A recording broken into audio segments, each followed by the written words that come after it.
Okay, let us proceed. Si Pastor Nick po, nandito na po siya. So magkakaroon na po tayo ng teacher uli.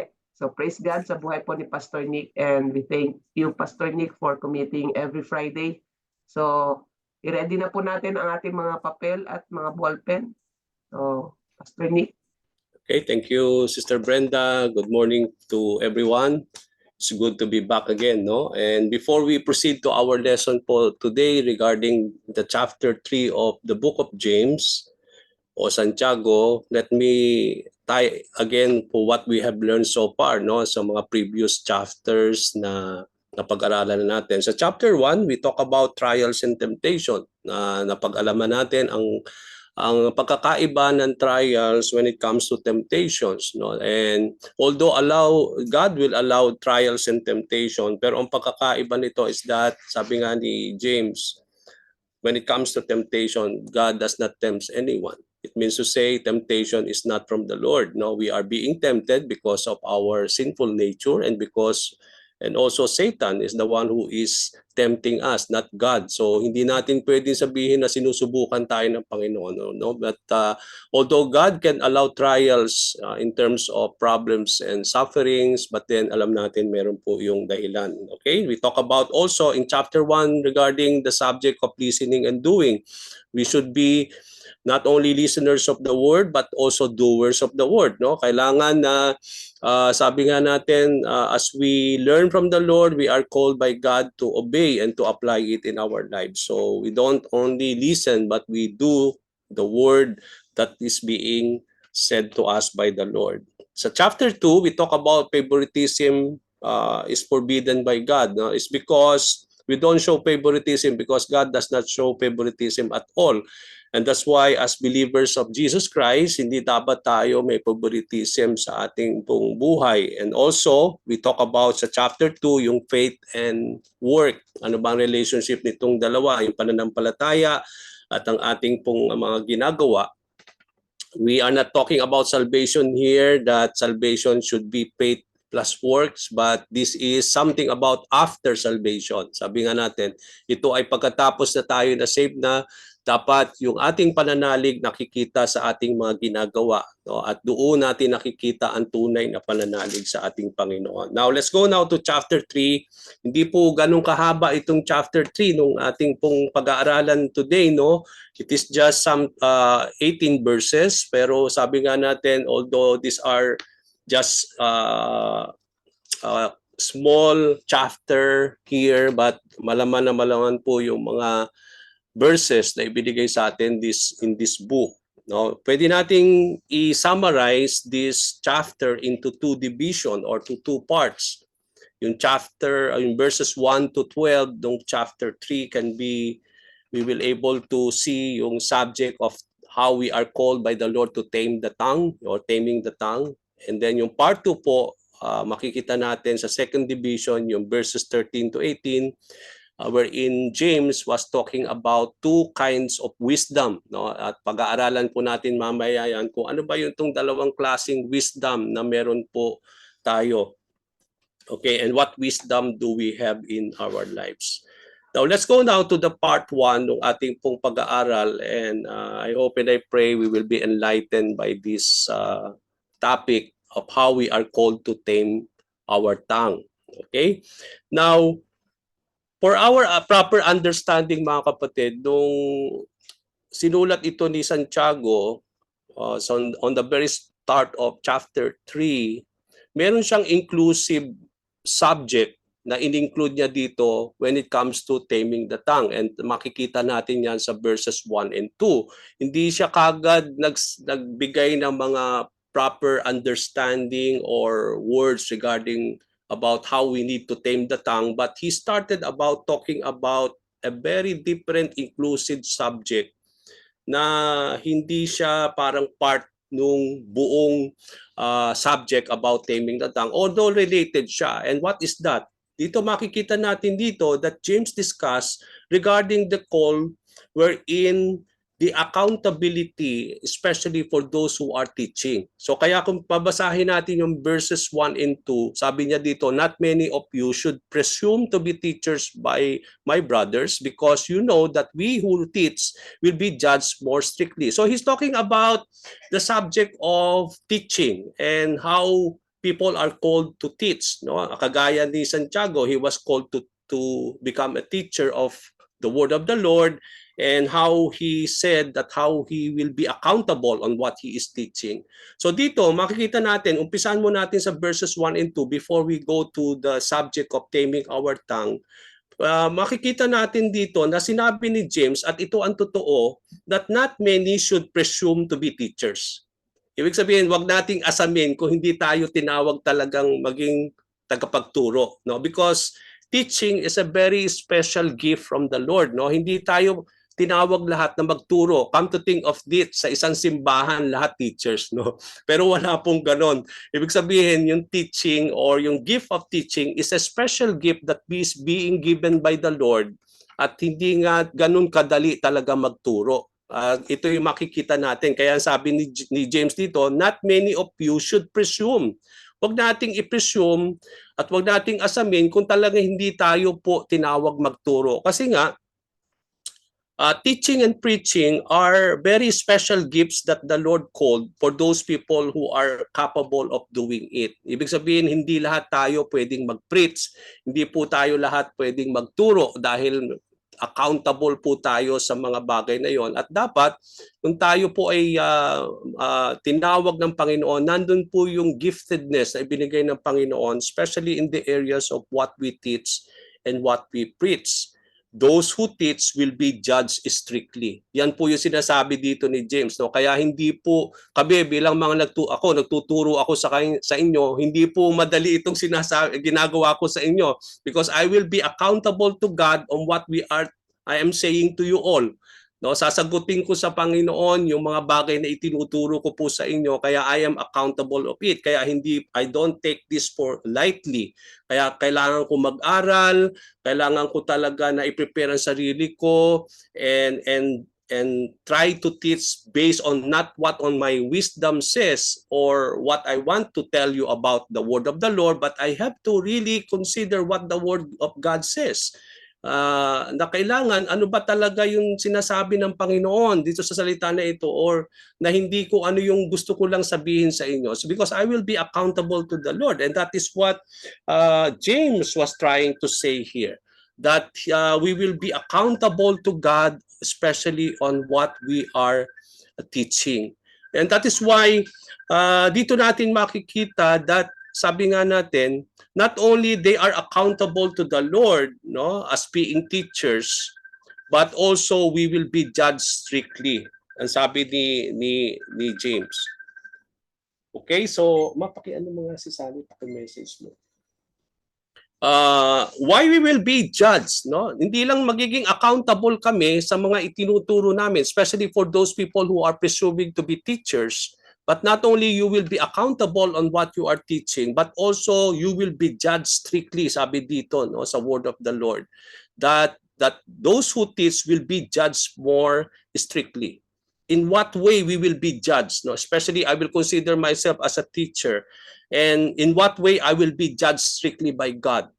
In what way? Sabi po sa verse 2, sabi doon, we all stumble in many ways. If anyone is never at fault in what he says, he is perfect man, able to keep his whole body in check. So dito sinasabi ni James na we all stumble in many ways. Lahat tayo, hindi ko ini-exclude yung aking sarili. Lahat tayo, even though I'm a pastor, we also stumble in many ways. Okay? Now, isa sa mga bagay that we always stumble is in the area of what we say. No, dito po tayo talaga nalalaglag lagi sa mga bagay na sinasabi natin. May mga bagay na hindi natin mapigilan, nasambit, no, hindi inisip, nasambit, no, at nakasakit, nakagawa ng mga bagay na hindi po maganda sa pamamagitan ng ating pananalita, no. Ito yung area na talagang sabi nga natin mahirap. Kaya nga kailangan natin supilin yung ating mga bibig, and that is the subject that James wants us to learn today, how to tame our tongue.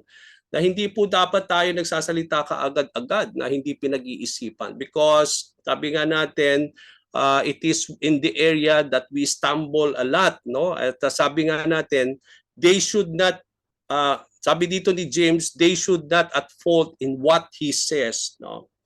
This means that what we teach or say should be seen in the way we live, no? Ibig sabihin, why we will be judged strictly is because, for example, if I will be teaching you, tapos hindi naman ninyo nakikita sa akin yung tinuturo ko sa inyo, then I will be judged strictly by it because how we will able to see yung tinuturo ng isang tao wherein he is just simply saying it, but the fact na hindi naman nakikita ito sa pamumuhay ng nagtuturo. Kaya nga, we will be strictly judged by it.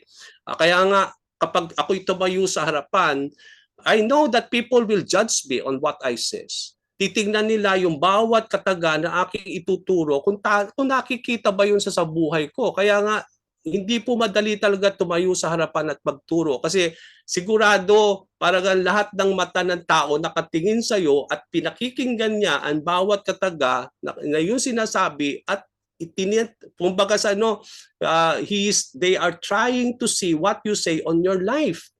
Kaya nga, when we teach, it is not only by means of our mouth.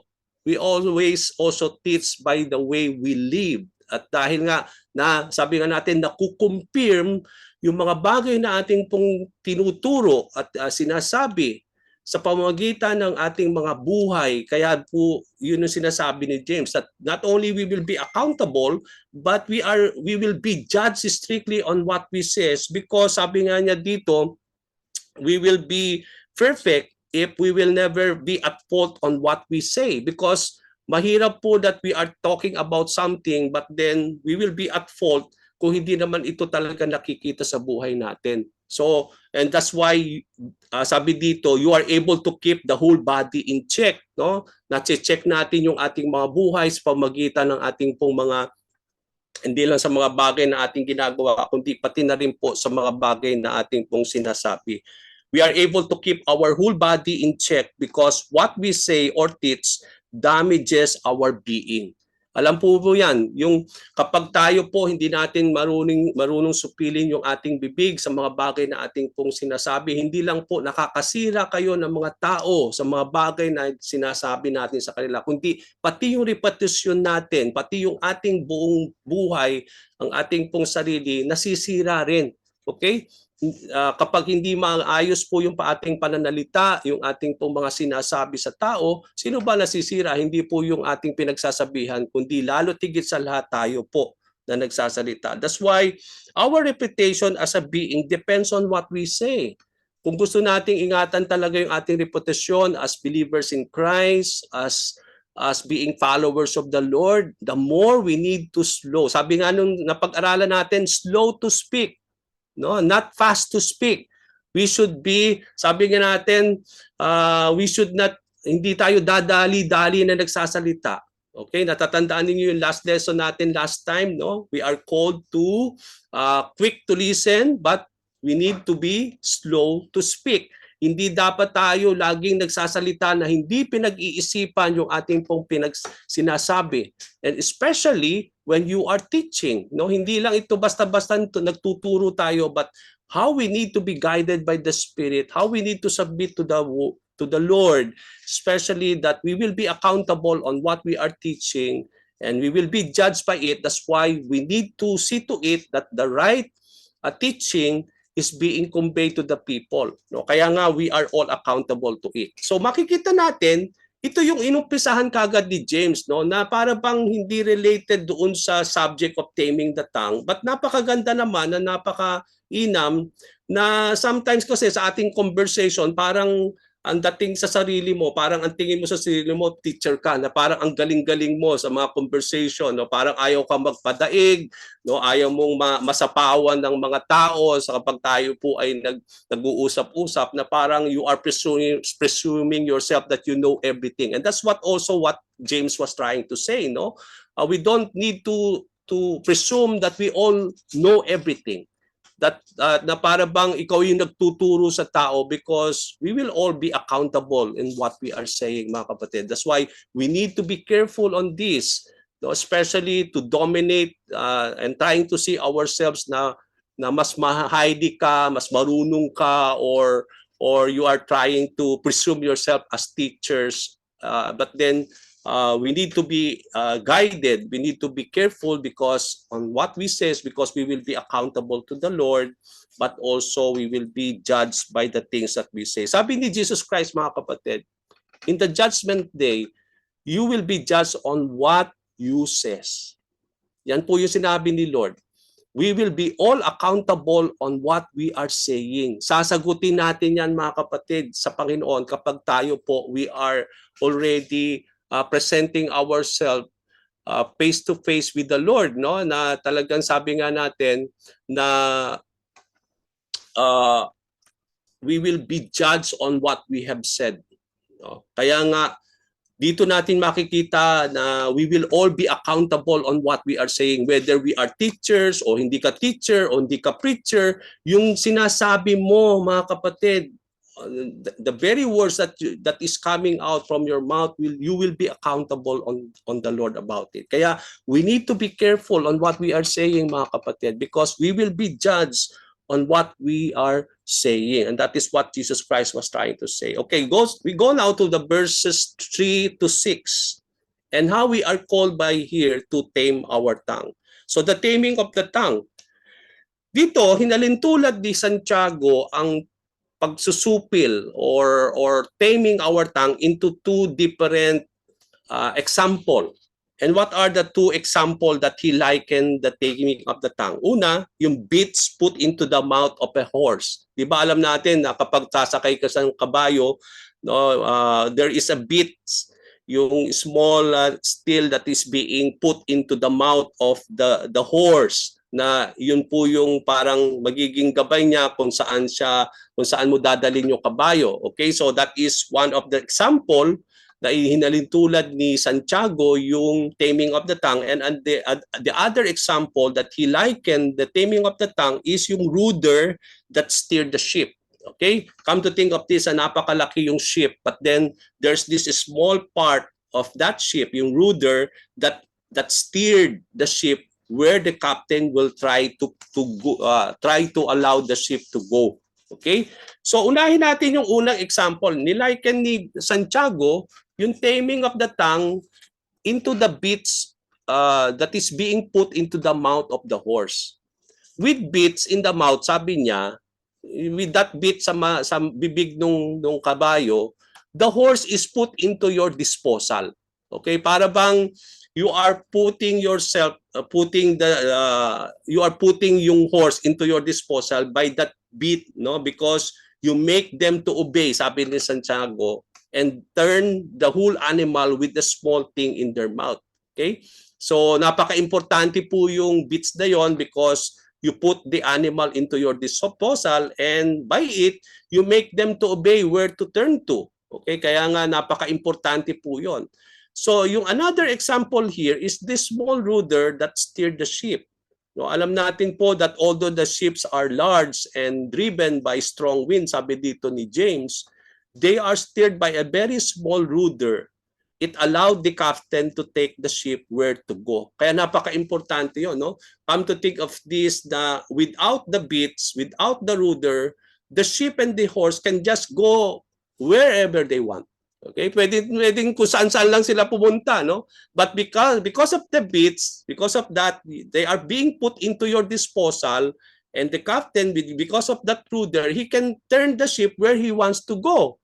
Okay, so natitame niya yung ship, natitame niya yung animal, wherein they are being able to obey where the captain or where the rider wants the horse or the ship wants into. So although bits and rudder are small, tingnan natin po, no? Although napakaliit lang sila, but it make great tasks in driving the horse and ship where to go. No? Kahit maliit na bagay lang siya, pero it really drives the horse and ship where to go. Now, hinalintulad itong maliliit na bagay na ito sa ating dila o ating tongue. Okay? Come to think of this, ating bahagi ng katawan, ang liit lang ng dila, ano, yung ating tongue, no?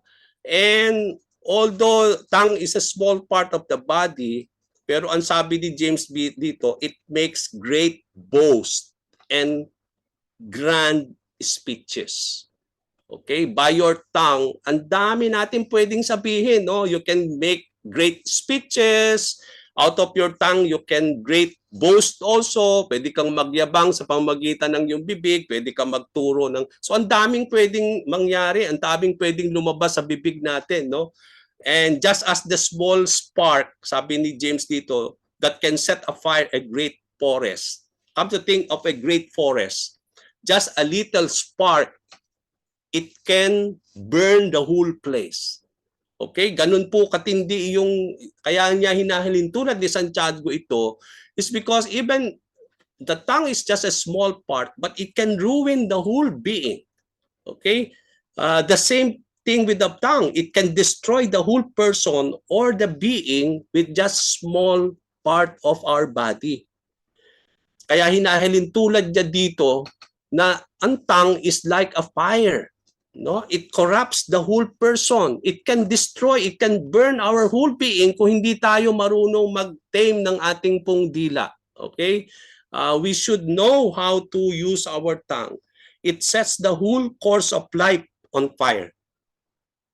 Pwede niyang ilagay yung ating buhay into destruction if we will not be careful on how we use our tongue or our mouth, or on the things that we say. Kaya nga, just like a small park can ruin a great forest, but then the same thing as just like a tongue, that's a so small part of our body, if we will don't know how to tame it, or we will not be responsible on what we say, it can corrupt our whole being. It can destroy our being, not only our whole being, but also the people that we are talking into. No? Kaya nga, napakabigat po nito, no? Although James in this writing called for the taming of the tongue. Okay? Although he's talking about taming of the tongue, pero in reality, sabi niya sa verse 9, ito po yung napakaganda, no? Although sinusulat niya dito that how we need to tame our tongue, but in verse 9, ang sabi dito, no? No man can tame the tongue. O saan tayo pupunta? Yung pala James, we cannot tame our tongue. So what we are talking here into. Okay, sabi niya sa verse 9, no, of the same time, sabi dito, no, that we cannot really tame our tongue, no. It is not possible for us really to tame our tongue, no. The same thing, it means to say, brothers and sisters, without the help of God, without the Holy Spirit, no, without the provision of the Lord, we cannot really tame our tongue, no. We need to submit our tongue before the Lord, no? Because if by ourselves we cannot tame it, so who can tame it? It is God who can really tame it. It is God through the Holy Spirit who can really provide for us the means for us to be responsible on what we are saying. And that's why sabi nga niya dito, no, not in verse 9, but it says here in verse 8, no, all kinds of animals, birds, reptiles, and creatures of the sea are being tamed and being tamed by men. So tayo mga nilikha ng Panginoon bilang mga nilalang, we can tame all animals, no? We can tame horses, we can tame all kinds of living creatures. But ang sabi dito ni Lord, sabi niya, but no man can tame the tongue. It is restless evil, full of deadly poison. So it means to say, although we can tame other animals or other being, but our tongue we cannot tame by ourselves because it is full of restless evil, full of deadly poison. So without God, we cannot really tame it. Without the guidance, without the power of the Holy Spirit, it is impossible or really for us to tame our tongue because just like the heart is so deceitful, ganun din naman ang ating mga dila o yung ating mga bibig. It is full of restless evil and full of deadly poison. O para bang hinahalin tulad dito na parang poison yung ating po. And I believe that's true. No? It can poison our whole being. It can poison other people, especially on what we are saying. That's why we need to always to be accountable on what we say and what we teach and everything. So, but no man can tame the tongue. It is a restless evil and full of deadly poison. Now, the problem in the issue of the tongue, makikita natin yung problema ng ating mga bibig from verses 9 to 12. Okay? Yun yung problem at ang issue ng ating pong mga dila o ating mga bibig. With the tongue, sabi ni James, we both praise God and curse men. That's true. Okay? Tama yun. With the same tongue, pwede kang mag-praise the Lord, pwede kang mag-utter of utterances of thanksgiving and worship to the Lord, but at the same time, with the same time, you can curse people. You can say many things. Okay? So yan ang issue, yan ang problema ng ating mga bibig, no? At yan yung sinet din ng example dito ni James that with the same tongue, with the same mouth, we both praise God, we also at the same time curse men. Out of the same mouth comes praise and curse. Okay? Now, James said it should not be. And I believe we all agree with it. Hindi po pwede, no? Hindi po pwedeng maging ganon. It's James, how is it really that after when you are in the church on the Sunday service, you are praising and thanking the Lord, no? You are uttering praises to God, you are uttering yung lahat ng mga everything about the Lord and how beautiful is the Lord, and then after the service you started now to say many bad words to your wife, to your children, to many people. Paano nangyari yon? Okay? And that's possible to happen, no, in our lives as believers in Christ. Kaya nga dito nandun yung issue, yun yung problema ng ating mga bibig, no? Kaya nga sabi niya sa verse 11 and 12, if that is the case, ang sabi niya dito, can both fresh water and salt water flow from the same spring?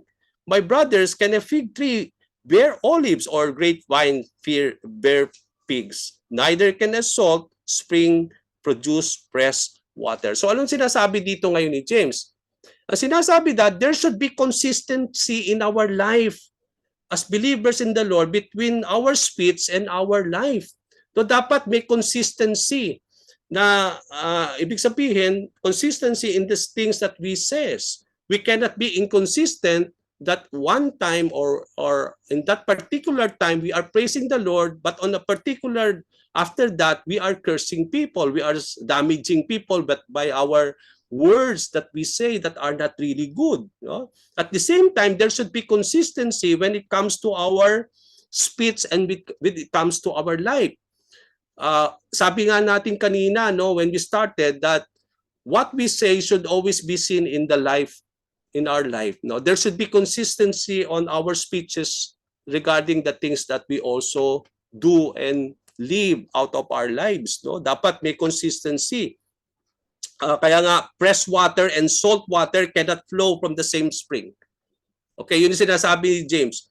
No, come to think, fresh water and salt water comes from the same spring. Hindi pwede yon. No, it can come to two different source. Hindi pwedeng isang source lang, na isang source na yon may lalabas na fresh water at may lalabas na salt water. Ganun din sinasabi. With the same mouth, it cannot be one you are able to curse, then at the same time you are able to praise the Lord. Okay, hindi pwede po yun. No? Kaya nga yung sinasabi dito ni James, salt spring cannot produce fresh water. Okay? So the heart of the matter here, mga kapatid, is the matter of the heart. Okay? The heart of the matter is the matter of the heart. So there's this involvement of the heart. Di ba sabi ng Panginoon, out of the heart, our mouth speaks. Okay? Kaya kapag tama ang puso natin, nahubog, binabago ni Lord yung ating mga puso, ano pong lalabas? Siyempre magagandang bagay yan. Out of the mouth, out of the heart, our mouth speaks. Kaya may consistency siya No, hindi po pwedeng nagpe-praise the Lord ka and then after some time mga ibang mga salita na hindi maganda ang lumalabas sa bibig mo. That proves itself that hindi nahuhubugan sa ating mga puso, no? Our hearts are clean and transformed, mga kapatid. If our hearts are clean at binago na tayo ni Lord and our hearts are being transformed by the Lord, then what we say will come from a very clean heart. Okay? Kaya nga may consistency 'yon. The same thing, no? Hindi lang praising ang lalabas sa ating mga bibig, kundi blessing. Bine-bless natin ang mga tao, no? And that hindi kine-curse, no? But that's why there's a consistency. There should be consistency on what we say and how we live. It is not possible that our life speaks something but our mouth speaks differently. Okay? Kaya nga dapat may consistency yon, no? We need to submit our heart. At the same time, we need to submit our tongue to before the Lord because it is only God who can tame, who can really transform our lives, who can really somehow allow us, no, to be consistent in our lives as believers in the Lord. Okay? Now, let's go to the second part quickly. Okay, second part, we talk about the two kinds of wisdom. Here, very clear naman ang sinasabi dito. Ano yung dalawang bagay, ano yung two types of wisdom being said here by James is that there is the earthly wisdom from verses 14 to 16, and then he talks about the heavenly wisdom from verses 17 to 18. Okay, so dito he talk about, after talking about taming the tongue, he talk about two kinds of wisdom, the earthly wisdom and then the heavenly wisdom. Okay, now what is a man? Sabi nga niya dito sa verse 13, what is a man who is wise and filled with understanding? Paano mo masasabi na isang tao is filled with wisdom and with understanding? Ano ba ang measurement? How do we measure a man na pwedeng sabihin natin na wise siya and he is filled with understanding? Okay? Now, ang sabi dito ni James, true wisdom and understanding are seen and being shown by having a good life. Okay? No, yun yung sinasabi niya dito, no? Who is wise and understanding among you? Let him show it by your good life. So, makikita daw natin ang true wisdom and true understanding by the kind of life that we live. If makikita natin if our life are good, if we are having and showing good life, then that is that is where we can see that that man is wise and it is filled with understanding. Okay, yun sinasabi dito ni James. Such sabi nga, no, it is being shown also by our deeds done in humility. No, kung isang tao ay matalino, puno-puno siya ng understanding, na ipakikita niya yon hindi lang so sa mga magagandang bagay na kanyang ginagawa, kundi it is being shown by our deeds done in humility. Okay, yun yung sinasabi ni James. We are able to distinguish the kind or type of wisdom we possess shown by our life and deeds. Kaya ikaw mismo, masasabi mo, if you are called, if you have wisdom and understanding, if you are wise and filled with understanding, if you are showing good deeds out of your Christian life, out of your life as believers in the Lord, and also you are doing it out of humility. Okay, yun yung sign na sinasabi dito ni James, no, that it is a kind of man that is wise and filled with understanding. If we are showing it by our good deeds, nakikita yon sa pamumuhay natin, and you are doing it out of pagpapakumbaba, no, with humility, with humbleness. And that is a kind of man that is wise and filled with understanding. So he talks about now talking about the two kinds of wisdom. Now, he first talk about, now, how do we do that? No, sabi nga natin, how it is being shown. We are able to distinguish the kind of or type of wisdom we possess shown by our life and deeds. But paano natin makikita yon? What kind of deeds? No? And then he talks about yung yung earthly wisdom na nakikita by the things that we are doing, and then also ano naman yung aspect if you are having a earthly wisdom, ano ba ang nakikita sa pamumuhay ng isang tao. Kung ang wisdom ay earthly at kung nakikita pala yon in the things that we do, then ano yung masasabi natin that what kind of deeds or living that we can see that you are filled with earthly wisdom, and what kind of wisdom you have if you are having this kind of life, no? Now, for us to understand, ano bang ibig sabihin ng wisdom? Kung i-define natin ng wisdom, wisdom, sabi sa dictionary, it is the quality of having experience. Okay, so di ba kapag tayo, we are all experienced in many things, no? We are learning, and because you are learning, it is being added in your experience, and that's a type of wisdom, no? Nagkakaroon ka ng wisdom kasi na-experience mo yon, no? Natututunan mo siya, kaya it is a quality of having experience, not only quality of having experience but also quality of knowledge. As you experience, you are being taught by it, so it comes to knowledge, and then it is a quality of having good judgment. Okay, so wisdom pala, if you are truly having a wisdom, you will always have good judgment in your life. It is the quality of being wise. And sabi nga sa Bible, when we talk about true wisdom, sabi nga natin, comes from the Lord, no? We cannot be wise by ourselves, by our own wisdom and understanding, no? Sabi nga natin, kahit magtapos ka sa pag-aaral mo, elementary hanggang college, ang dami mo natutunan, intellectual things. Okay? Although although matalinot ka, although may medal ka, valedictorian ka, o salutatorian ka, that makes you wise already? No, I don't think so. Because true wisdom in the Bible, sabi nga, is how you are able to apply your knowledge on how you live. Okay, so knowledge becomes understanding, and understanding becomes wisdom if that knowledge is being lived upon by a person. So come to think of this, natutunan mo lahat-lahat, pero hindi mo naman pinamumuhay, hindi mo naman ginagamit, hindi naman na-apply sa buhay. So it is just a knowledge thing. For example, if I say that I come to know God is a God of love dahil sinabi ni Pastor Nick, okay, natutunan mo dahil sinabi ko sa iyo. Pero it cannot be wisdom to you because sabi to, it is a quality of experience. You need to experience that love by yourself. Na pwede mong sabihin, yes, totoo pala yung sinasabi ni Pastor Nick na ang Diyos ay pag-ibig dahil hindi sinabi niya.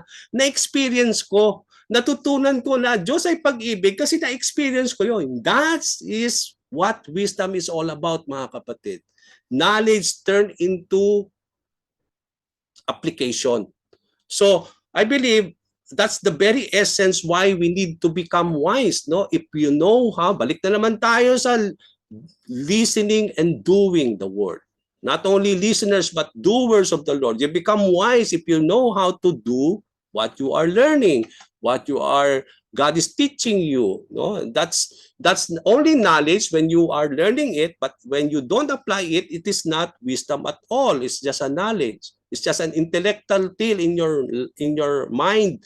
But when it is now into your hearts, that's the time that it becomes wisdom to all of us. Sabi nga sa Bible, what is a fool?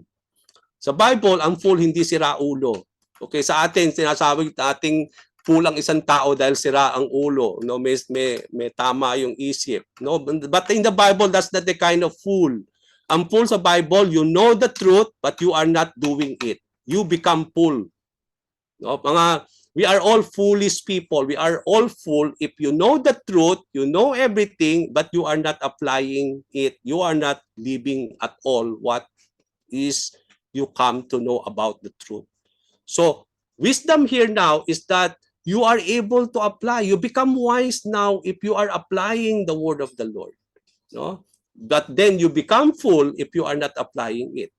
Sabi nga. So, what is an earthly wisdom? Paano natin makikita sa gawa ng isang tao na ang wisdom niya ay earthly? Sabi dito, if you harbor bitter envy, no, dahil nakikita nga raw ang wisdom sa pamumuhay by the things that we do, by the good deeds. Kaya kapag ang lumalabas sa atin mga bitter envy, selfish ambition in our hearts, no? Such wisdom daw, sabi ni James, does not come from heaven, but it is earthly. It is not only earthly, but demonic, sabi nga ni Sister Nina kanina. It is from the devil. Okay, so it is not from the Lord. So kung gano'n ang lumalabas sa isang buhay na isang tao, so alam na natin mga kapatid kung ano yung wisdom niya. It is earthly wisdom and it is from the devil. Sabi nga ni James, no, where there is, we will now start to close. Where there is disorder, where there is evil practices, there will it comes from envy and selfish ambition, no? Alam na natin 'yon mga kapatid. Alam natin kapag meron tayong sabi nga natin we are filled with bitter envy and selfish ambition. Alam na natin po what will happen, no? What will come out of it. Kaya laging merong disorder, merong mga evil practices because it comes from that, no? Yun yung source of it. You have an earthly. Now, what about the heavenly wisdom? How do we see a person having a heavenly wisdom? Heavenly wisdom is pure, sabi niya. If you are exemplifying in terms of having purity in your heart, peace-loving. Ayaw mo yung laging hindi ikaw yung pinagmumulan ng away, no? But you are a peacemaker. You are a peace-loving person. That's an earthly wisdom, no? And that you can see that the wisdom you have is from the Lord, no? If you are considerate in your life, if you are submissive, sabi dito ni James, full of mercy and having good fruit, that's the fruit of having an heavenly wisdom. Ito yung good thing na makikita sa pamumuhay ng isang tao. You are impartial, you don't show favoritism, patas ka, no? You are sincere in all areas of your life. If you are like that, and that is the kind of good deeds na ine-exemplify daw natin sa ating buhay, then we are filled with heavenly wisdom. When we sow peace, sabi niya, as I end, it will be reap a harvest of righteousness. Pag nagtatanim daw tayo ng kapayapaan, mga kapatid, it will reap harvest of righteousness. Kaya nga napakaganda yung pagpapakumbaba, no, yung para bang we don't say things without even thinking about it, no, because we don't want to hurt people, we don't want to ruin relationship, no. But if you always reap peace in all aspect of your life, stay humble with humility, I believe ang lalabas lagi, the outcome of this will always be harvest of righteousness, not disorder, not evil practices or many things, no? Walang bangayan, walang awayan, no? And I believe that is the fruit of it. And I hope and I pray as I end, I think we need to be careful, mga kapatid. Although we are not all teachers, but we still have to think things on what we say. We will be accountable out of it, and how we are all called by the Lord to be filled with heavenly wisdom. Sabi nga ni James as I end, if you lack wisdom, just ask of the Lord. He will give you always the wisdom that we need to guide us as we walk in this path of our life. So God bless you all, and I'll just return this back to Sister Brenda.